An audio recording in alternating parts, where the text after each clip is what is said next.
Hi, this is Eileen Epps Hamilton within the Word Ministries, and we'd like to welcome you to this edition of WordStream.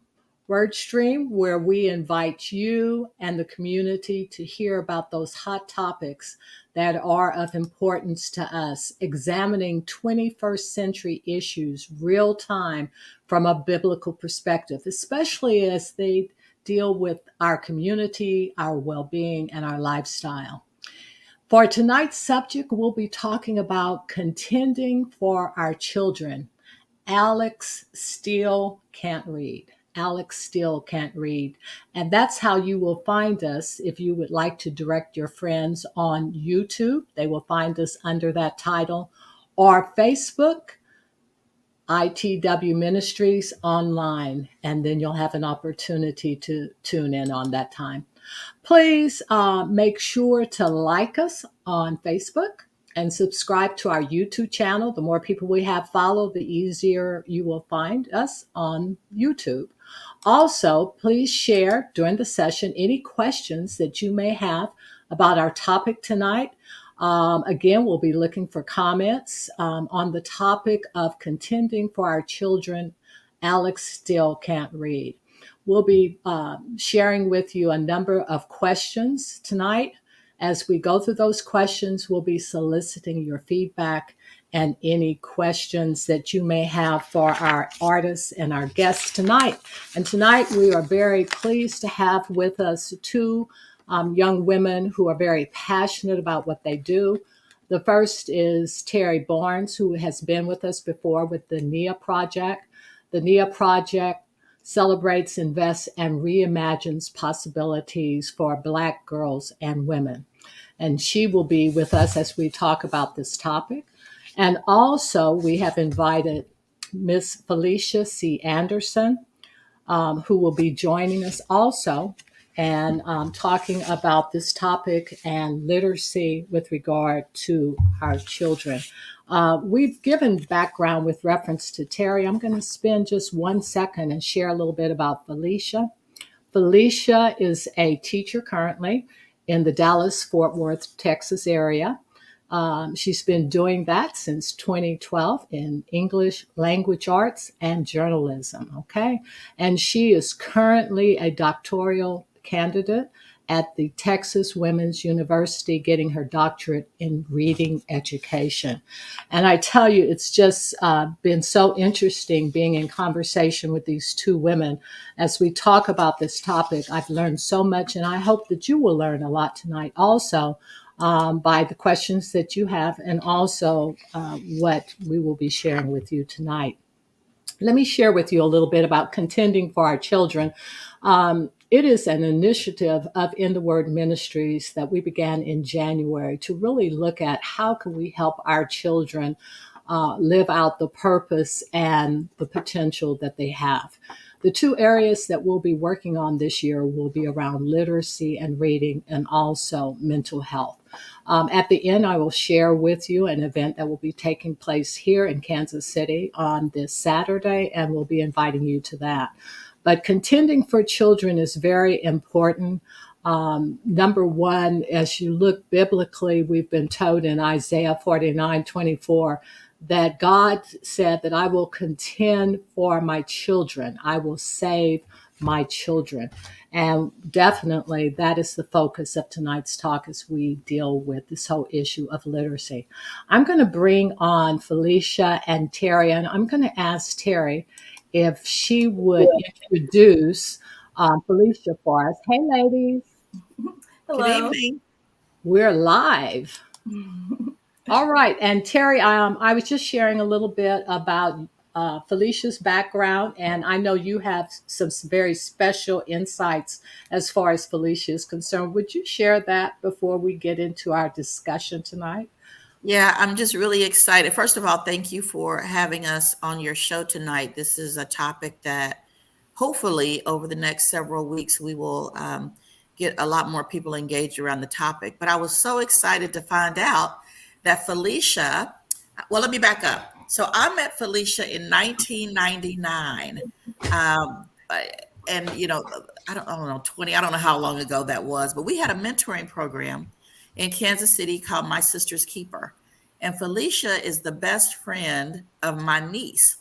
And so my niece, of course, was part of the mentoring program. And so she brought Phylicia with her. And Phylicia, I'm going to guess you guys were probably 10 or 11? Yes, I believe so. 10 or 11, and they stayed in the program until they graduated and went on to school. So for me, this is a full circle moment to see Phylicia when she was a little kid and being a part of our mentoring program where we would talk about a variety of different things, and to see her now as a young woman and a mother and now an academic having a leading voice in this topic of literacy. Mm-hmm. So she grew up in the Shawnee Mission School District, graduated from Shawnee Mission North. So although she's in Dallas, Texas today, she certainly is, her heart and home is in Kansas City. Very good. Very good. Well, I tell you, we have an extended session tonight because we know there will be so much discussion and so many comments coming through. We have one comment already coming up from Tracy Parker Warren saying, yes, of course. That's right. We are so glad to move forward with this topic. And so we're going to kick this off with a statistic that is really very telling about what are the things that are happening in reading, the crisis right now. And we see that there is a cost to it. And that cost involves earning less and criminal justice system and just what's happening. Tell us what's happening, Phylicia, with this. Yeah, so when you read statements like this, so if children don't become competent readers by the end of elementary school, and let me back up and say thank you again for having me on the show. I really appreciate it. But when looking at this statement, if children can't read or become competent by the end of elementary school, then the risks are dramatic. Poor readers are more likely to drop out of high school, earn less money as adults, and become involved in the criminal justice system. And so those statements are very alarming. And just reading those statements can be very concerning. However, those statements don't really tell the entire story. And those statements may only be for a certain group or a certain number of students. And so it leads us to question a lot. Not just take that statement at face value, but to start questioning the background behind why those statements are being made. And so for me, it really brings me to question, okay, what is competency? How do you define if someone is competent? And then who gets to decide if someone is competent? For me, competency was not found in being able to pass a standardized test because I couldn't. There were not standardized tests that I could pass when I was younger. I was ranked in the bottom 50% of my class all the time. And I never wanted to get a degree in anything aside from English because I knew I could write my way through a test. And I did not have to answer multiple choice questions because that's not something I was capable of doing. However, outside of all of that, outside of not being able to pass a standardized test, I was still able to overcome. I was still able to be successful. And why? Because my identity was not found in the academic system. It was not found in school. It was found in who I am, a Black woman, and the identity of my family. Okay. So that really brings us to our first question, which is this. And this audience, we're asking you to begin to participate with us. True or false? If children do not become competent readers by the end of elementary school, they are more likely to become criminal. Okay, and we're going to open this up and get some comments here. If children do not become competent readers by the end of elementary school, they are more likely to become criminals. Okay. If we do not have any comments at this time, I tell you, I just will go right and continue with the presentation. Okay, someone said, a Facebook said, facts. Let's hear the facts. So with that in mind, I'm turning it back to you. Oh, okay. Robin Jones said false. Okay, Robin, another Facebook user said false. Let's say we got 2 false. No, Terri, facts would be true. false. Facts? I think likely true based on statistics. Thank you, Terri C. Brooks, for joining us. Gotsy girl there. All right. So we have facts, or unless that means false, false, and I think likely true based on statistics. I'll get this out of my mouth yet. Okay, so I'm going to turn it over to you again. Phylicia, what do you say? And really, it could go either way. It really depends on the story that is being told, and really looking at the entire picture. Is it true for one student, but is it false for another? And then how do we make it false for more students than not? How do we make it false for all students? And so in order to do that, if we can go to the next slide, please. There are contributing factors that we really need to consider that play a part in building a statistic like this and building that prison to school or school to prison pipeline.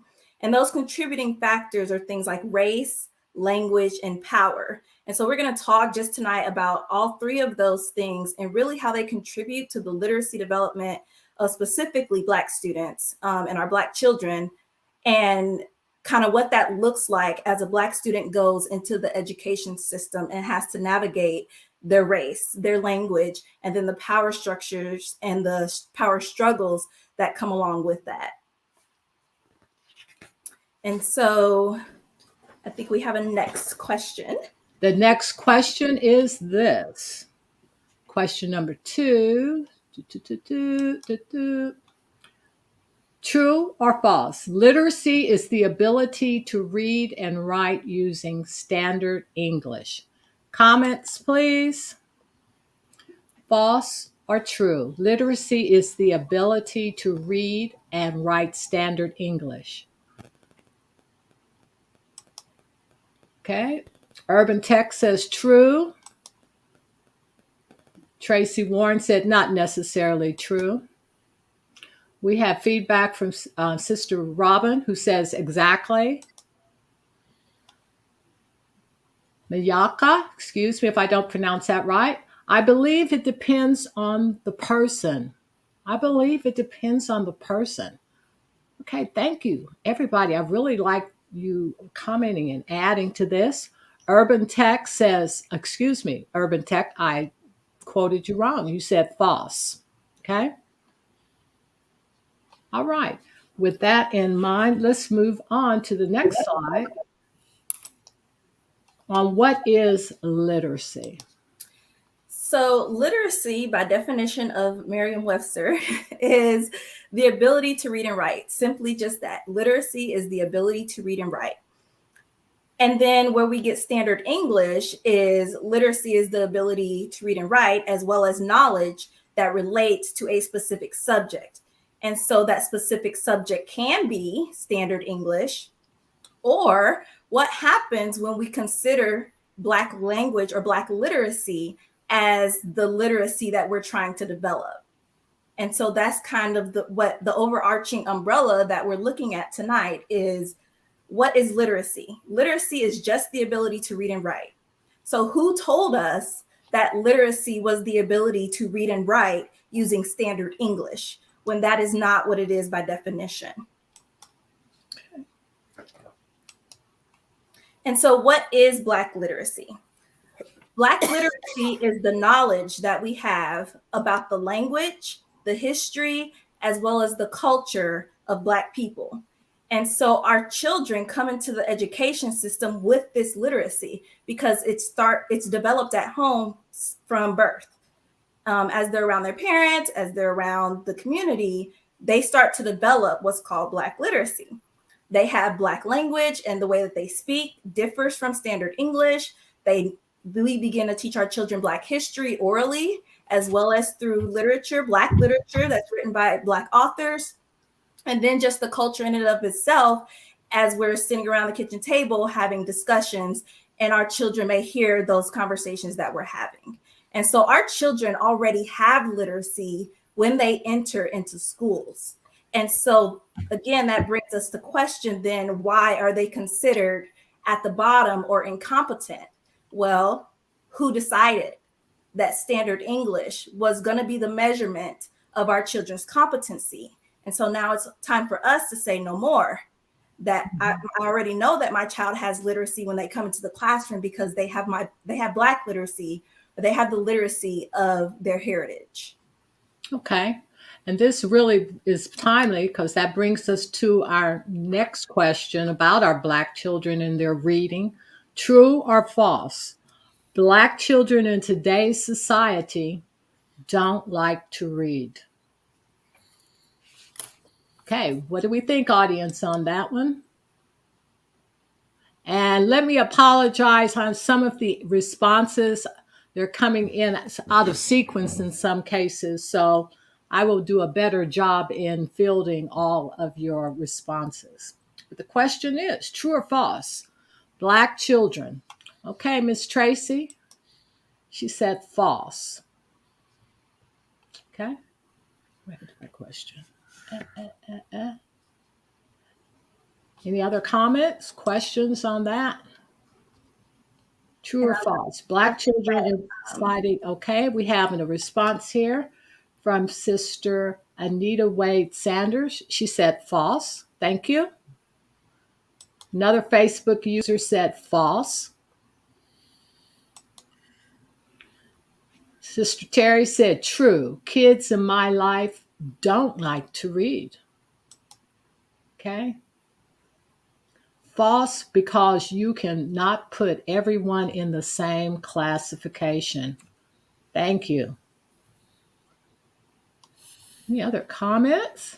Good comments. Great feedback. Thank you guys so very much on that. And so we will now turn it back to you and have you share with us the next point behind this. Yes, I like that. I believe in a previous comment, Terry said that we are not monolithic, and that is definitely the case. That is what we have to consider as we bring our children into the educational system. And so, to answer the question, this is definitely false, and it is false because you cannot place a label on a child and then expect them to overachieve that label. And so if we just label all kids can't read, then that's going to be the truth. All kids can't read, because we are going to tailor our education. We're going to tailor the system to the notion that all kids can't read. However, if we have more of an asset-based mindset towards children and saying that, yes, all kids can read, all kids like to read, then we will tailor our instruction as such. Whatever sidebars there may be to all kids like to read, they just haven't found the right book, or all kids like to read, etc. And so when looking at race in education, that is a part of it. And looking at the negative views that impact our children's ability to read and write. Lupita Nyong'o said, what colonialism does is cause an identity crisis about one's own culture. And so this is something we have to be purposeful as members of the Black community not to do to our own children, is to put those negative views, put those negative labels on our children by saying that they do not like to read or that they cannot read. And instead, go ahead and make concessions for them by saying, you may not like to read this specific book, but there will be a book that I can find for you that you will one day like to read. Okay. All right. Before I show this next slide, I'm going to take a pause. And Terry, you are doing a lot of note writing there, and I know you have some thoughts. I'm going to take a break and have you comment or ask any questions that you would of Phylicia or of our audience. Yeah, I mean, this is just really hard for me because this has been a challenge for years. I mean, probably generations. And so when I think about the money spent, the training spent, all of the different tools and resources that we've used to get kids to be able to read, and our kids are still 85% of third graders cannot read. I mean, I don't know. It's probably not a fair question, Phylicia, but what is that? What is that? How do you have 85% of children not being able to read? So we'll dive more into that as we continue through the presentation. But I think just to this point about race, it really starts with looking at when our children enter into the classroom, are they even being valued based upon who they are? Or when they enter into the classroom, is it an automatic, you need to change who you are and become who the system wants you to be? And then at that point, there's a debate. At that point, there's a struggle between the children and the teachers, and them not wanting to learn versus the teachers trying to impose upon them what the district wants them to learn, without even just taking half a second to say, who are you as an individual? Who are you as a person? And what is your cultural background? What are you bringing into this classroom that I can help to strengthen versus what am I trying to change about you? Terri commented, hey, I love that about finding something that they want to read. Love that, and thanks. I found myself today in the dollar store as I teach Sunday school, and since we've been talking so much about reading, going back to the little book section and finding books that I know my one student right now, but the things that he's interested in. And there are some definite gaps there, but I was very pleased to see how many books had characters that look like my students and names and issues. So there is some awareness in the dollar store purchase of buying those types of books and bringing them relatable. There are also more books in a comic book form. Okay. Sometimes you can, trick children into reading. They think it's a comic book, but the whole thing is it's something that they like to do. Again, finding something that they like to do. Anita Wade Sanders says, for my child, it was parent involvement. Thank you. In the third grade, they said my child was ready at a K level, which I did not understand. I had to go to the school to assist them. This story's repeated in helping him. At the mid-year, they said he was reading fifth grade. He could read. He just needed a different method to engage him. Yes, exactly. Thank you, Anita. That's so encouraging. And that's one of the things that we've been talking about in Contending for Children is how do we begin to connect the parents in this whole process, because they're the first teachers and they're the ones who can continue to advocate for their children. Thank you, Anita, on that one. That's very, we really appreciate that. Also, I really want you to spend some time now talking about this slide. As we're talking about finding books that our children like to read and how do we address those gaps that we see now, how does race impact literacy? Yes, so this is a picture that is kind of popular in the education world. It is often seen. And so when we look at equality, we think, let's give everybody a box to stand on. However, that doesn't really work out because there are some people who are taller, there are some people who are shorter. Not everyone is at the same height, at the same level. And so giving everybody the same box to stand on is not really equal. And so when we think about equity, it's like, okay, well, now we adjusted for the different levels by a teacher term scaffolding or providing assistance in different areas to those who cannot stand or reach the level of the others. And it's like, okay, yes, that's good. However, why not let's get rid of the barrier in and of itself and just take away the fence, the thing that is blocking everyone from achieving, or the thing that is causing the issue or causing the barrier. Why not just get rid of that And then we can start to provide an equal opportunity for all, because we do not have to provide assistance and we do not have to provide a visual equity when we know those things really aren't equal. And so this fence in our scenario of race impacting literacy can be the way our kids talk, the way our kids dress, our kids being seen as too emotional in certain instances, and early identification of ADD, ADHD, all of those things, the culture clashes that happen between teachers that don't look like them, and then again, the negative views that are often placed on our children, as well as the representation shortage in teachers in and of itself, and then shortage in teachers that look like our kids. All of those are barriers. All of those are that wall. So when we start to work on that wall and breaking down those barriers, then we can really liberate our children to have the freedom and the access to the education that they really need. Okay.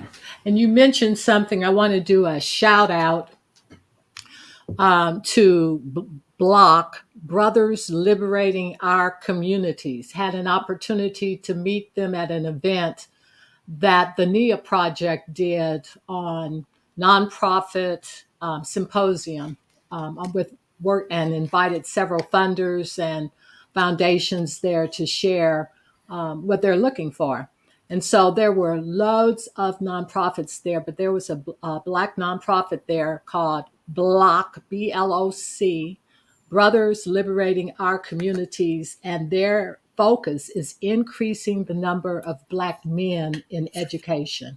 They're located here in Kansas City. So we need more nonprofits and groups that are really seeing where are some of those gaps and beginning to address those gaps. I think we're ready for another question, if I can get my board up here. And the next question is this.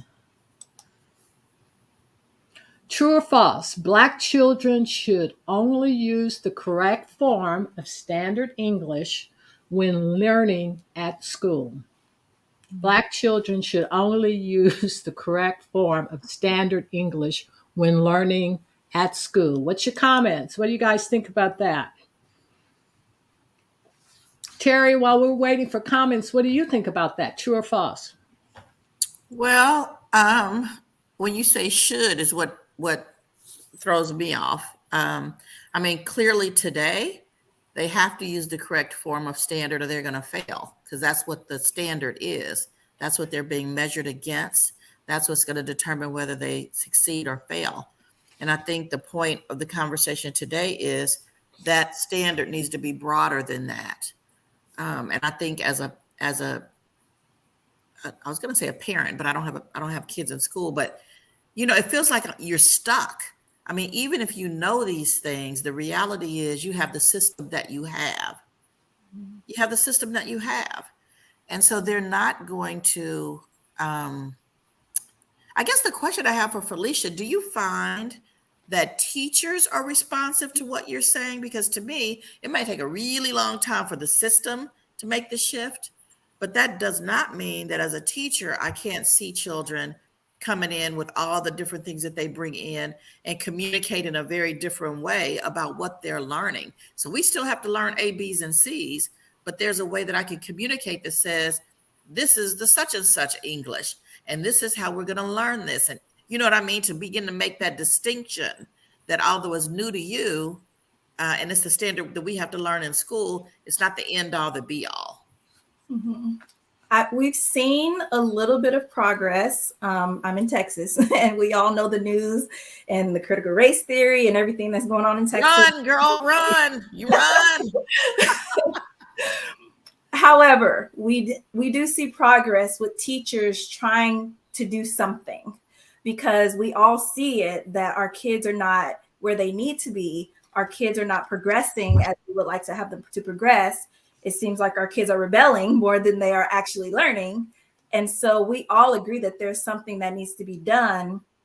It's just that some teachers don't feel that they have the autonomy to be able to implement things, or they don't want to get in trouble, quote unquote, or they'll They'll be seen as a troublemaker or being rebellious if they try to implement things like this, or implement things where they allow the children to use their knowledge in order to build upon their language abilities. And so, yes, teachers are on board. However, it is a slow process, and it's just about winning one teacher at a time, because that one teacher impacts 100 students at the end of the day.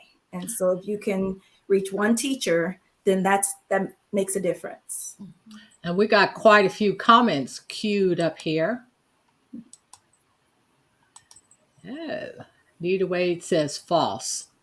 No, we do not feel like they should. False. Terry Brooks says nope, nope, nope. They should be free to communicate how they are comfortable communicating, but they must conform to the grade. Anita Wade says one of the principals told me you have to choose the grades or education. Wow, that is that's a hard choice. That's a hard choice. Yeah. Hard choice. And Robin says our children can be taught to code switch. I like that. Let me write that down. To code switch. They should not lose their culture communication. However, they should know how and when to talk the correct language. And I think that's the reality. I mean, I think it's so unfair that we have to do anything extra like that. But I think that's the reality. Yeah. Yeah, that's kind of where the debate is right now in the research world, is why do our children have to code switch? But that goes into the system at that point, and making sure the system is open enough and diverse enough for our children to be able to build upon their language and not have to choose between one or the other when they go into schools, which brings us into language in education, and really considering how the bilingualism, and a lot of times our Black children are not considered bilinguals, but how their bilingualism impacts their ability to learn. And so a researcher, Geneva Gay, made the statement, see, when you lambast the home language that kids bring to school, you ain't just dissing them, you talking about their mamas.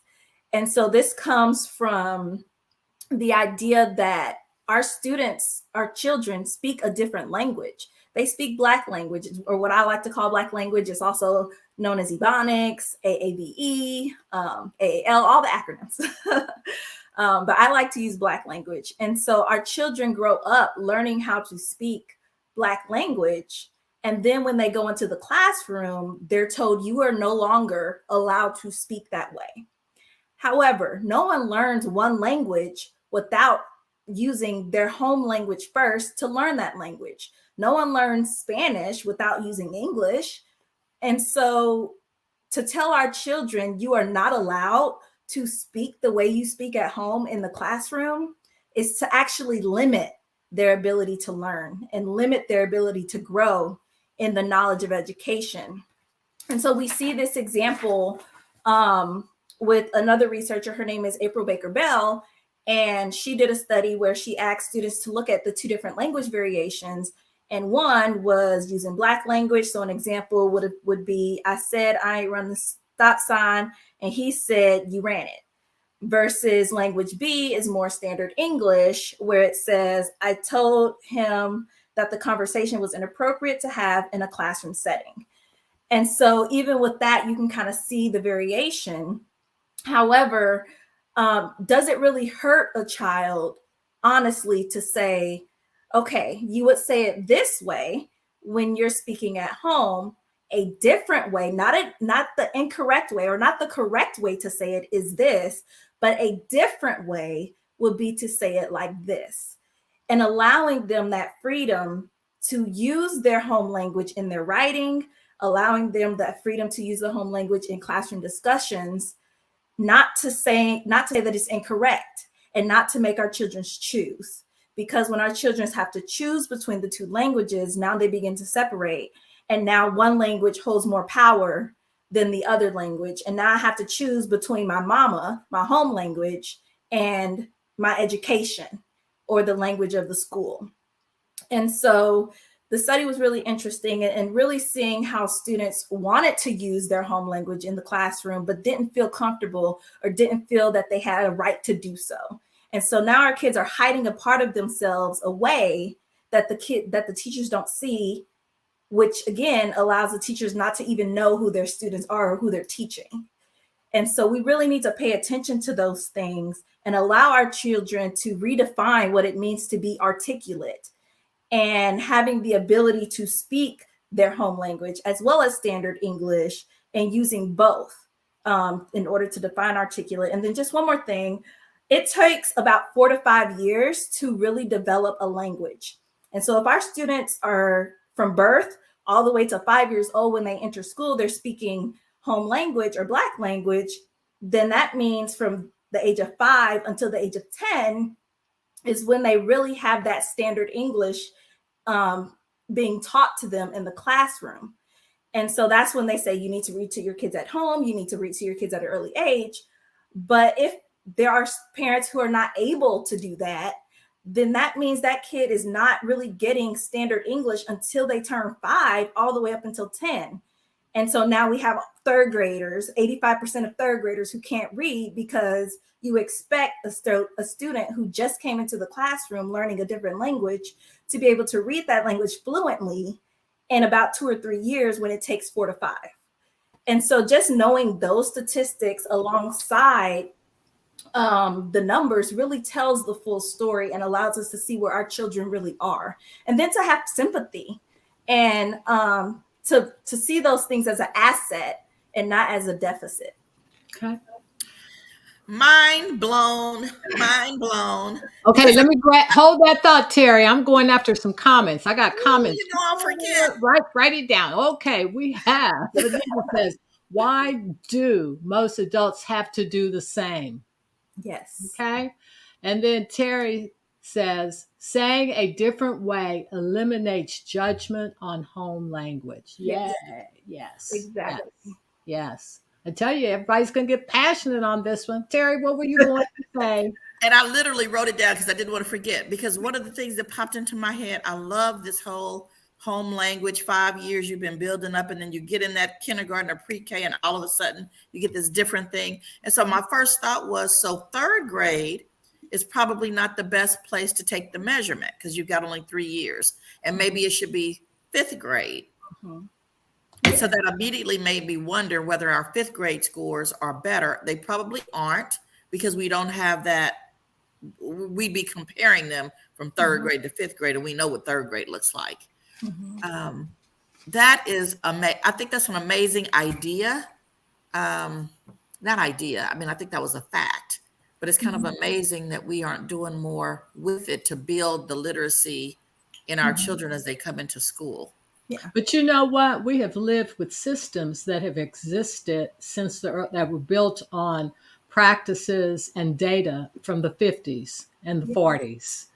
And our cultures have become so melded together. We've never acknowledged anything else or any other culture or really valued. So why would we, as part of the normal growth process, incorporate that when we've never honored and respected the people who spoke the language? Yeah. So, the system is just mirroring how we do in our social system too. Mm-hmm. And the social systems create the policies. And so we have this. And so I go off, and then I'll be saying, come on, y'all, we got to get on time. Okay, next question. Did you ask your question, Terry? You're supposed to be a panelist, and I'm not letting you speak. I'm sorry. That's fine. Okay, so here's the next Q&A.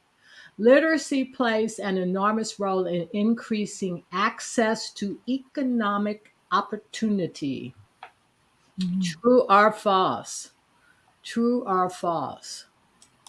And while that question is pondering, I do want to comment on what you said, Miss Eileen, and Terry knows about my soapbox and standardized testing in and of itself.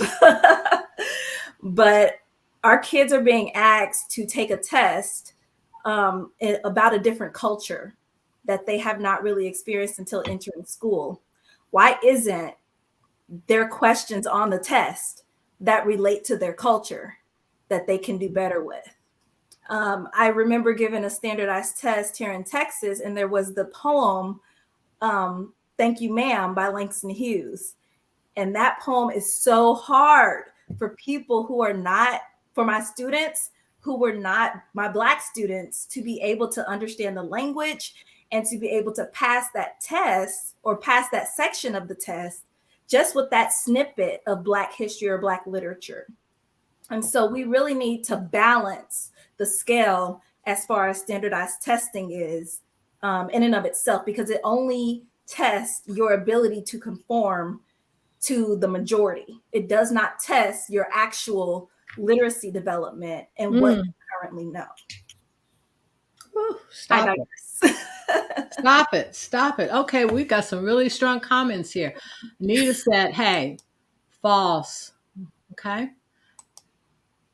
Terry, yes, archaic system that didn't consider or value us. Good point, Eileen. Yay. Robin says true. Facebook user says true. Question 5, true. The test conversation reminds me of an episode on sitcoms, Good Times. Your favorite show, we know, yay. But we see a lot of that, of actually showing the conflict on that sitcom of one life versus where they're trying to strive and where the conflict naturally is. Tracy said, we've been battling the question on tests forever. Yeah. Mayaka said true. I'm sorry, come in. Says mainly true, but it's not what you know, it is who you know. Okay. Wow. Heavy. I don't know if we're going to have to do a part 2 on this discussion, because it's just bringing up such really good issues and really good questions that even if we extend time on it, I think that we still have much to do here. Question number, let me back up. Let's talk about the answer to that question. Yes. Okay. And so just the education system in and of itself is a power system. It is built, it was created to reinforce, I say colonize, but to reinforce the system and to allow people to conform to the system. And so, yes, the great Shirley Chisholm said, if they don't give you a seat at the table, then you need to bring a folding chair. And this is my all-time favorite quote, because when we develop the education, when we learn the system, then it is now our job to fight for our children and do exactly what we're doing today, contend for our children so that they can have a better opportunity at building literacy, at education, and so that they can then continue to fight for the next generation. And so we really need to consider this power dynamic that takes place when we send a kindergartner, a Black kindergartner, into the classroom, and they're told to consider their race, they're told that they need to reconsider their language, and then they're told that if they don't, they are not going to be successful in life. And this creates what W.E. Du Bois called double consciousness, where Black people are constantly trying to achieve while still trying to hang on to our identity and not lose our self-identity. And so we need to really consider those things as educators, as parents, as the community, when we're looking at numbers and we're looking at statistics and we're saying, well, why aren't our children succeeding in schools, and why can't they develop literacy? Well, these things are really impacting them. And it's so much for a kindergartner, a 5-year-old, to enter into school and to have to navigate this identity shift that is just thrown at them without anyone really coaching them through that. And so, yes, the power structures definitely exist within our education system. And we really need to educate our kids on how to navigate that and how to not allow that to be the defining moment in their life, just like it was not the defining moment in my life. Because if I had stopped and just saw myself through the 50% and below that I achieved on every test that I took, standardized test that I took, then I wouldn't be where I am today.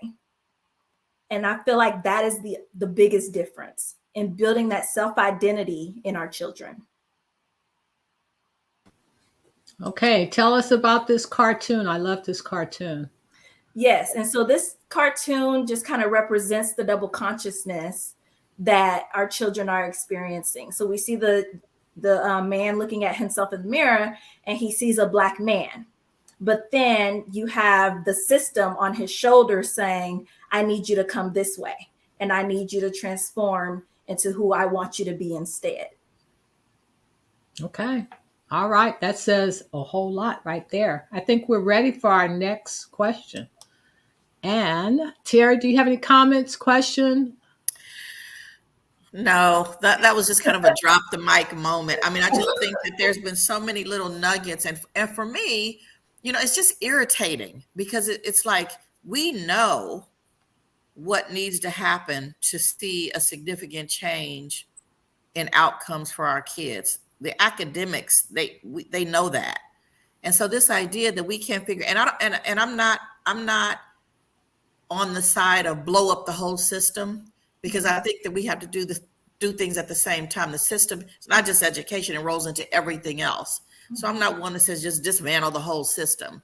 But I think there's got to be a more balanced approach, particularly related to our kids. And I feel like we got to figure out what that is, and we got to fight for it. So again, let them have the system, because I don't think that's going to be our battle to win. But in the meantime, what is the strategy to get that number off of 85%? That's unreal. Yeah. And so we have been educating our kids as a community since the beginning of time. Since we were told we can't read, you are not allowed to read.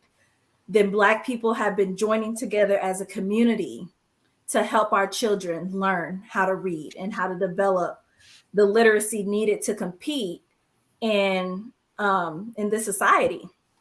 And so they're formerly known as Black literary societies, but we just say church.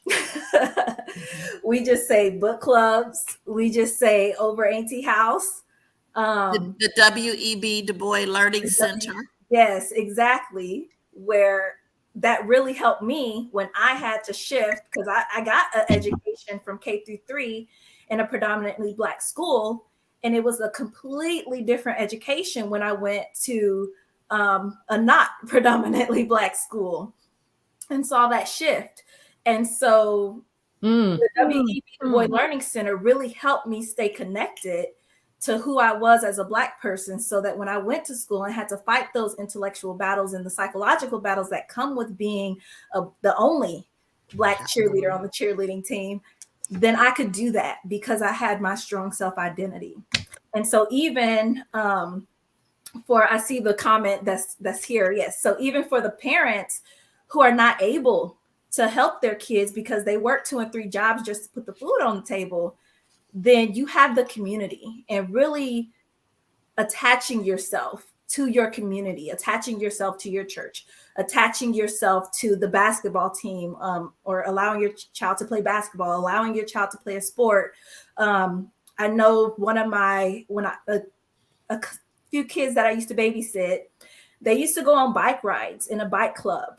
And so just things like that, where kids can feel and grow in their self-identity, speaks volumes to who they will be in life. I think we previously spoke in preparation for this, and you asked a really great question of, well, why did it work for us?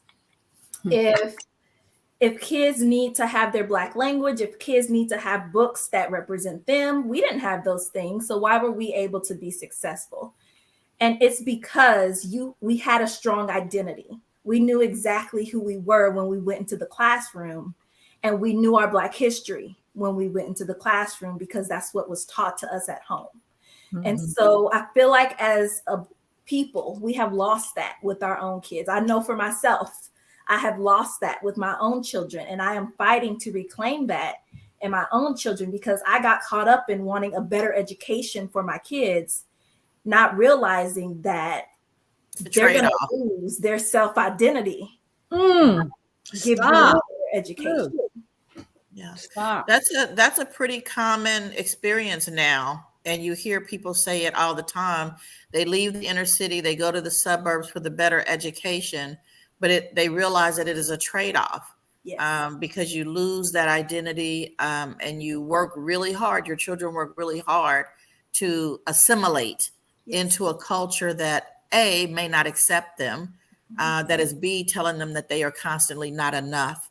And so then they have a lot of other challenges, and you get into all kinds of experiences that you probably would not have been introduced to at home or in an urban community.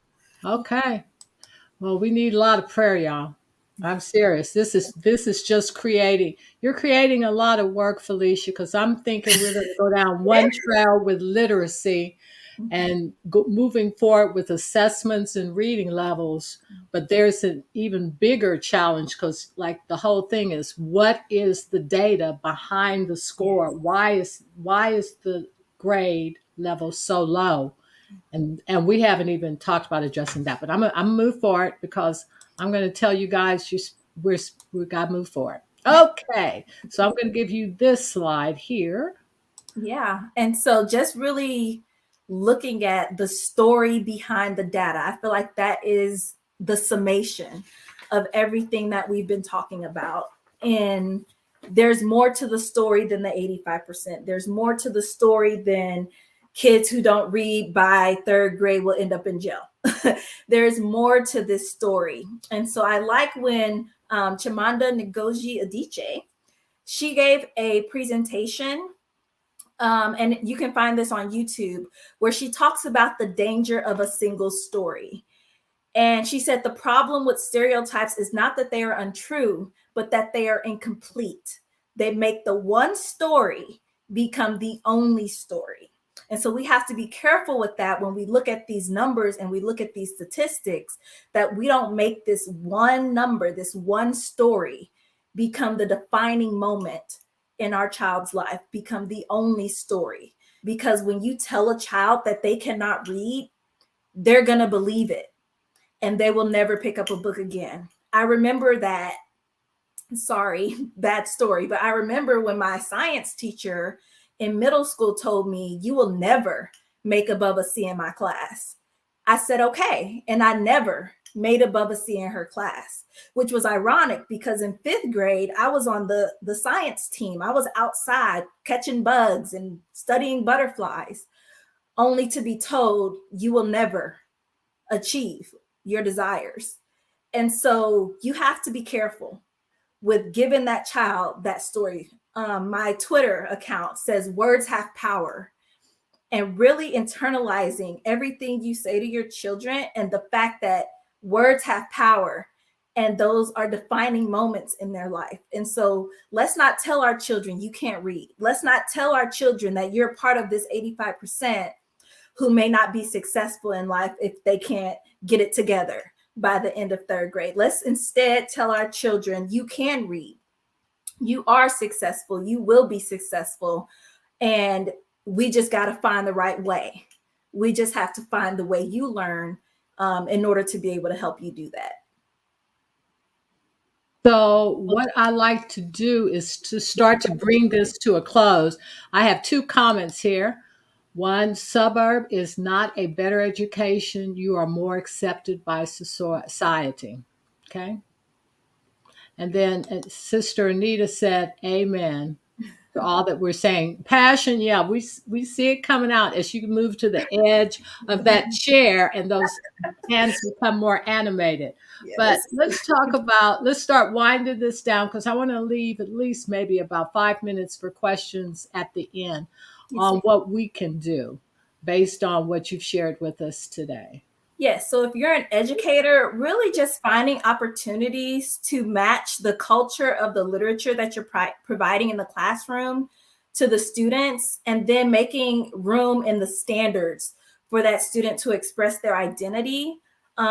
Who says that a student has to say she went to the store versus she be going everywhere she want to go, as long as the point and the comprehension is there.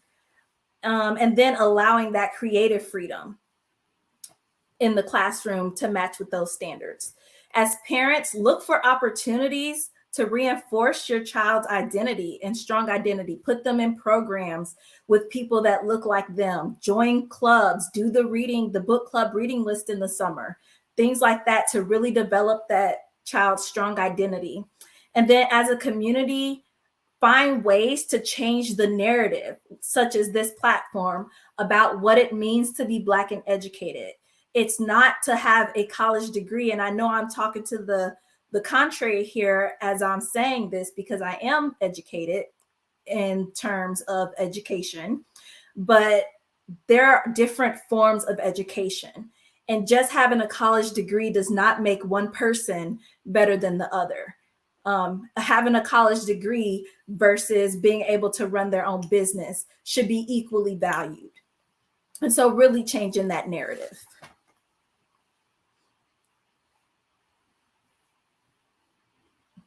And so these are a few examples of Black women who are out there fighting the good fight and changing that narrative.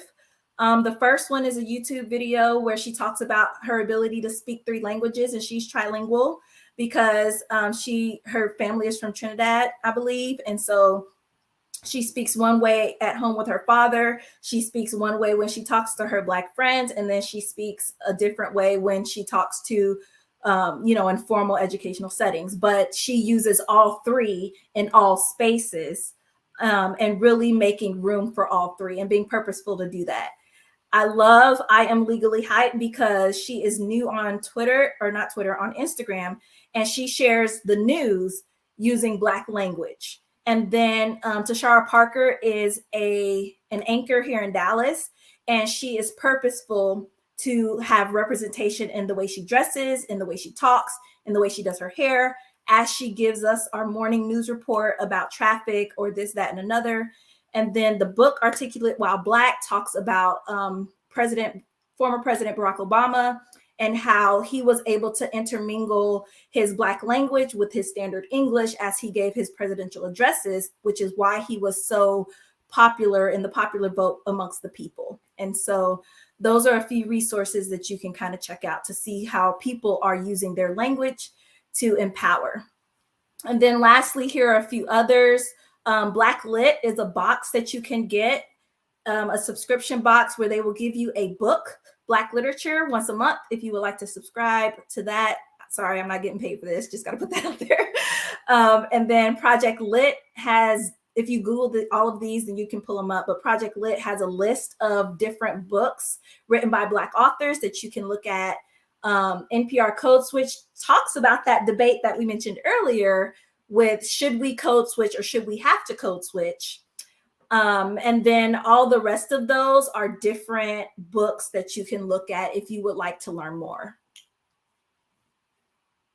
And what I'm going to do with reference to that list is to put it on the website for itwministries.org.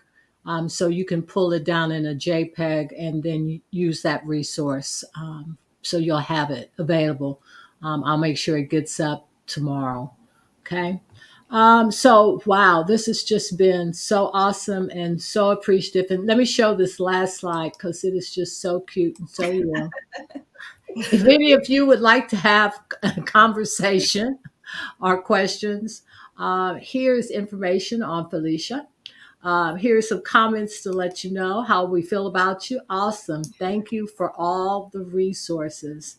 Hey, we've got Miss Katina Taylor online too. Miss Katina Taylor is going to be with us on Saturday. And she is the author of Reading the Phonetics Way, the first step to teaching children to read. She will be at the Contending for Children event, Why Can't Alex Read, on Saturday. So thank you so much for sharing that, Katina, being with us today. Robin said, thank you.